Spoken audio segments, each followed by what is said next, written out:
సంగారెడ్డి జిల్లా Patancheru food safety అధికారులు పటాన్చేరులోని ఆకస్మిక తనిఖీలు చేపట్టారు. చిరు వ్యాపారాలు చేసే వారికి పలు సూచనలు కల్పించారు. ఫుడ్ సేఫ్టీ నిబంధనలు పాటించని పలు దుకాణాలకు 5,000 రూపాయల చొప్పున ఫైన్ వేశారు. సంగారెడ్డి జిల్లా పటాన్చెరులోని ఎంజీ రోడ్డులో జీహెచ్ఎంసీ శాఖ తరపున ఫుడ్ సేఫ్టీ జీహెచ్ఎంసీ అధికారులు తనిఖీలు చేపట్టారు.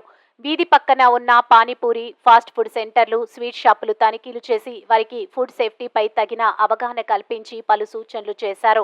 జ్యూస్ విక్రయించే అతను మోతాదుకు మించి రసాయనాలు వాడుతున్నట్లు గుర్తించగా లక్కీ ఫాస్ట్ ఫుడ్ సెంటర్లో తనిఖీలు చేయగా అక్కడ వాడే నూనె సరిగ్గా లేకపోవడంతో 5,000 రూపాయల జరిమానా విధించారు.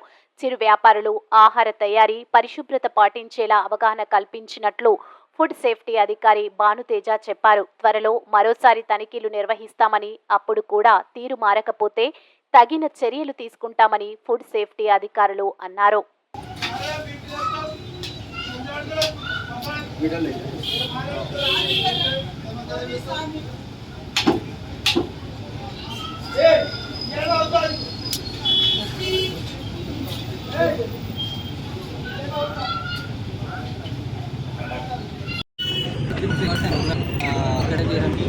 అక్కడ ఇక్కడ వ్యాపారం ఉంటారు వాళ్ళకి వాళ్ళు ఏమేమి పోతున్నారు వాళ్ళ సేఫ్టీ అని మనం నోటీస్ వాళ్ళకి అవేర్నెస్ అని పెట్టి ఇంకా తప్పులు వేయకుండా ఈరోజు మనం panipuri shops, fast food centres, juice point అట్లనే స్వీట్ హౌస్ చూసాము.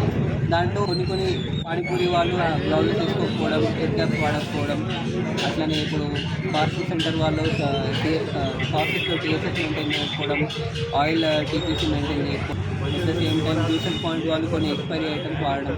సో ఇలాంటి ఐటమ్స్ అన్ని మనం చూసి వాళ్ళకు ఒక అవగాహన ఇవన్నీ వాడొద్దు, వాడాలి అని అవగాహన నెక్స్ట్ మళ్ళీ వాళ్ళు చేస్తే యాక్షన్ ఇస్తాం. ఈరోజు మనం ఫాస్ట్ ఫుడ్ వాళ్ళు కొంచెం వాళ్ళ ఆయిల్ క్వాలిటీ బాగా డ్యామేజ్ వాళ్ళు మనం చిన్న అవైలబుల్